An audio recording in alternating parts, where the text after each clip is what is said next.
ಶ್ರೀ ಗಣೇಶಾಯ ನಮಃ. ಶ್ರೀ ಗುರುಭ್ಯೋ ನಮಃ. ಶ್ರೀ ಸರಸ್ವತ್ಯೈ ನಮಃ. ಶ್ರೀಮಾತ್ರೇ ನಮಃ. ಎಲ್ಲರಿಗೂ ನಮಸ್ಕಾರಗಳು. ಆತ್ಮೀಯರೇ, ಸೌಂದರ್ಯ ಲಹರಿಯ 87ನೆಯ ಶ್ಲೋಕ.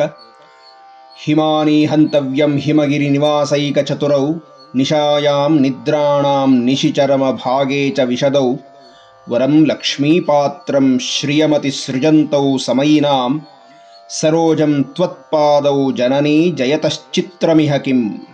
ಹೇ ಜನನಿಯೇ, ಯಾವಾಗಲೂ ಹಿಮಗಿರಿಯಲ್ಲೇ ನೆಲೆಸಿರುವ, ರಾತ್ರಿ ಮತ್ತು ಹಗಲಲ್ಲೂ ಕೂಡ ವಿಕಸನವಾಗಿರುವ ನಿನ್ನ ಭಕ್ತರಿಗೆ ವಿಶೇಷವಾದ ಸಂಪತ್ತನ್ನು ನೀಡಬಲ್ಲ ನಿನ್ನ ಪಾದ ಕಮಲಗಳೂ, ಲೋಕದಲ್ಲಿ ಕಾಣುವಂಥ ಕಮಲವು ನಿಶೆಯಿಂದಲೂ ಹಿಮದಿಂದಲೂ ಬಾಡುವುದು, ನಿದ್ರಿಸುವುದು.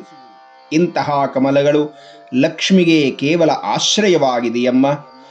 ಸದಾಕಾಲ ವಿಕಸನವಾದ ನಿನ್ನ ಪಾದಕಮಲಗಳು ಭಕ್ತರಿಗೆ ಐಶ್ವರ್ಯವನ್ನು ಕೊಡುವುದರಲ್ಲಿ ಏನೂ ಆಶ್ಚರ್ಯವಿಲ್ಲ ಅಂತ ಹೇಳಿ ಈ ಶ್ಲೋಕದಲ್ಲಿ ಶ್ರೀ ಶ್ರೀ ಶಂಕರ ಭಗವತ್ಪಾದರು ಅಮ್ಮನವರ ಪಾದ ಕಮಲಗಳನ್ನು ವರ್ಣನೆ ಮಾಡ್ತಾ ಇದ್ದಾರೆ.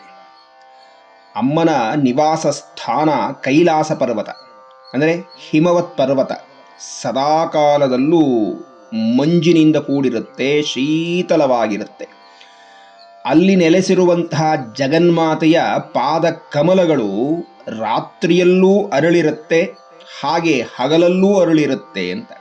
ಅಂದರೆ ಕಾಲಭೇದವಿಲ್ಲದೆ ಸದಾಕಾಲದಲ್ಲೂ ಅಮ್ಮನ ಪಾದವೆಂಬ ಕಮಲಗಳು ಅರಳಿರುತ್ತೆ, ವಿಕಸನವಾಗಿರುತ್ತೆ. ಇಂತಹ ಜಗಜ್ಜನನಿಯ ಪಾದಕಮಲವನ್ನು ಯಾರು ಆರಾಧನೆ ಮಾಡ್ತಾರೋ ಅವರಿಗೆಲ್ಲ ಆ ಪಾದಕಮಲಗಳು ಅವರವರ ಇಷ್ಟಾರ್ಥಗಳನ್ನು ಅವರ ಅಗತ್ಯಕ್ಕಿಂತಲೂ ಯಥೇಚ್ಛವಾಗಿ ಕೊಡುತ್ತೆ. ಇದು ಅಮ್ಮನವರ ಪಾದ ಕಮಲದ ಸುಲಕ್ಷಣಗಳು ಅಂತ ಹೇಳಿದ್ದಾರೆ. ಆದರೆ ಲೋಕದಲ್ಲಿ ಕಾಣುವಂತಹ ಕಮಲ ರಾತ್ರಿಯ ಹೊತ್ತಿನಲ್ಲಿ ಮುದುಡಿಕೊಂಡಿರುತ್ತೆ, ಮತ್ತೆ ಹಿಮ ಹೆಚ್ಚಾದ ಕಾಲದಲ್ಲಿ ಕಮಲ ಕೆಟ್ಟು ಹೋಗುತ್ತೆ.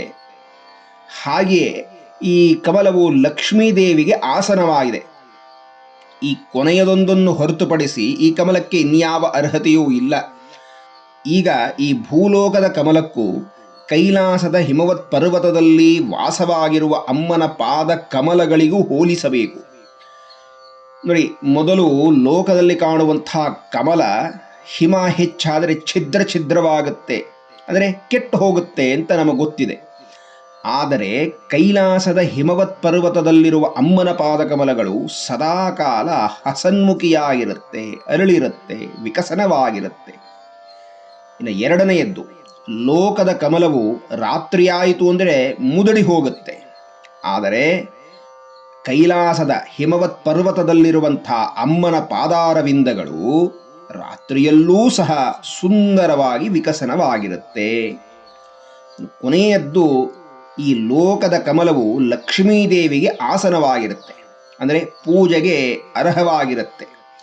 ಆ ಸಂಪತ್ತಿನ ಅಧಿದೇವತೆಯಾದ ಲಕ್ಷ್ಮಿಯನ್ನು ಭಕ್ತರು ಪೂಜಿಸಿ ಆರಾಧಿಸಿದರೆ ಆ ಲಕ್ಷ್ಮೀ ತಕ್ಷಣದಲ್ಲಿ ಭಕ್ತರಿಗೆ ಒಲಿಯೋದಿಲ್ಲ. ನಮಗೆಲ್ಲರಿಗೂ ಗೊತ್ತಿರುವಂತಹ ವಿಚಾರ, ಲಕ್ಷ್ಮಿ ಅಷ್ಟು ಸುಲಭವಾಗಿ ಯಾರನ್ನೂ ಒಲಿಯುವುದಿಲ್ಲ. ತುಂಬ ಯೋಚನೆ ಮಾಡಿ ಭಕ್ತರಿಗೆ ಆಮೇಲೆ ವರವನ್ನು ಕೊಡುತ್ತಾಳೆ. ಆದರೆ ಹಿಮವತ್ ಪರ್ವತದಲ್ಲಿರುವಂತಹ ಜಗನ್ಮಾತೆಯ ಪಾದಾರವಿಂದಗಳನ್ನು ಸಮಯಾಚಾರ ಉಪಾಸನೆಯಲ್ಲಿರಬಹುದಾದ ಭಕ್ತರು ಯಾವುದನ್ನು ಕೇಳಿದರೂ ಸಹ ಅವರ ಎಲ್ಲ ಇಷ್ಟಾರ್ಥಗಳನ್ನು ಅವರ ಅಗತ್ಯಕ್ಕಿಂತಲೂ ಹೆಚ್ಚಾಗಿ ಆ ಕ್ಷಣದಲ್ಲಿಯೇ ಕೊಟ್ಟುಬಿಡುತ್ತಾಳೆ. ಅಂತಹ ದಯಾಸ್ವರೂಪವಾಗಿರುವಂಥದ್ದು ಜಗನ್ಮಾತೆಯ ಪಾದ ಕಮಲಗಳು ಅಂತ ಹೇಳ್ತಾ ಇದ್ದಾರೆ. ಆತ್ಮೀಯರೇ, ಹಿಂದಿನ 8ನೆಯ ಶ್ಲೋಕವನ್ನು ಒಮ್ಮೆ ನಾವು ಸ್ಮರಣೆ ಮಾಡಿಕೊಳ್ಳೋಣ, ಏಕೆಂದರೆ ಈ ಶ್ಲೋಕಕ್ಕೆ ಅದು ಅತ್ಯಂತ ಅನುಬಂಧದಿಂದ ಕೂಡಿದೆ ಅಂತ. ಹಾಗಾದರೆ ಏನು ಹೇಳುತ್ತೆ 8ನೆಯ ಶ್ಲೋಕ? ಒಮ್ಮೆ ನೆನಪಿಸಿಕೊಳ್ಳೋಣ. ತ್ವದನ್ಯ ಪಾಣಿಭ್ಯಾಂ ಅಭಯವರದೋ ದೈವತಗಣಃ ತ್ವಮೇಕಾ ನೈವಾಸಿ ಪ್ರಕಟಿತ ವರಾಭಿತ್ಯಭಿನಯ ಭಯಾತ್ರಾತುಂ ದಾತುಂ ಫಲಮಪಿ ಚ ವಾಂಛಾ ಸಮಧಿಕಂ ಶರಣ್ಯೇ ಲೋಕಾನಾಂ ತವ ಹಿ ಚರಣಾವೇವ ನಿಪುಣೌ ಅಂತ ಹೇಳಿದ್ರು. ಅಂದರೆ ಏನರ್ಥ? ಅಮ್ಮ, ನಿನ್ನನ್ನು ಬಿಟ್ಟು ಬೇರೆ ಬೇರೆ ದೇವತೆಗಳೆಲ್ಲರೂ ಸಹ ಅಭಯ ಮತ್ತು ವರದ ಹಸ್ತ ಮುದ್ರೆಗಳನ್ನು ಹಿಡಿದಿರ್ತಾರೆ. ಆದರೆ ನೀನೊಬ್ಬಳು ಮಾತ್ರ ಈ ವರದ ಮತ್ತು ಅಭಯ ಹಸ್ತಗಳನ್ನು ಹಿಡಿದಿರುವ ಅಭಿನಯ ಮಾಡ್ತಾ ಇಲ್ಲ.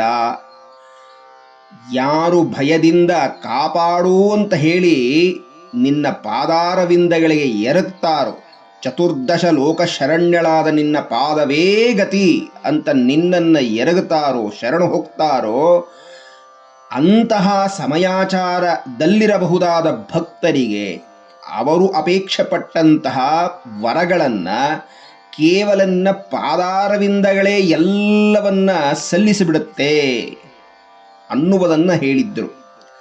ಹೀಗಾಗಿ ಜಗನ್ಮಾತೆಯ ಪಾದ ಕಮಲಗಳು ಅದು ಕೇವಲ ಪಾದಗಳಲ್ಲ, ಭಕ್ತರ ಇಷ್ಟಾರ್ಥಗಳನ್ನು ಸಲ್ಲಿಸಬಹುದಾದ ಕಾಮಧೇನು ಕಲ್ಪವೃಕ್ಷಗಳು ಅನ್ನುವುದನ್ನು ಸ್ಮರಣೆ ಮಾಡಿಕೊಳ್ಳುತ್ತಾ, ಇಂತಹ ಜಗನ್ಮಾತೆಯ ಪಾದಾರವಿಂದಗಳು ನಮ್ಮ ಎಲ್ಲ ಇಷ್ಟಾರ್ಥಗಳನ್ನು ನೆರವೇರಿಸಿಕೊಡಲಿ ಅಂತ ಹೇಳಿ ಅಮ್ಮನವರ ಪಾದಾರವಿಂದಗಳನ್ನು ಬೇಡುತ್ತಾ, ಶ್ರೀ ಶ್ರೀ ಶಂಕರ ಭಗವತ್ಪಾದಾರ ಚರಣಾರವಿಂದಗಳಿಗೆ ಶಿರಸಾಷ್ಟಾಂಗ ಪ್ರಣಾಮಗಳನ್ನು ಸಲ್ಲಿಸ್ತಾ ಮುಂದಿನ ಉಪನ್ಯಾಸದಲ್ಲಿ ಮುಂದಿನ ಶ್ಲೋಕ ಚಿಂತನೆಯನ್ನು ನಡೆಸೋಣ.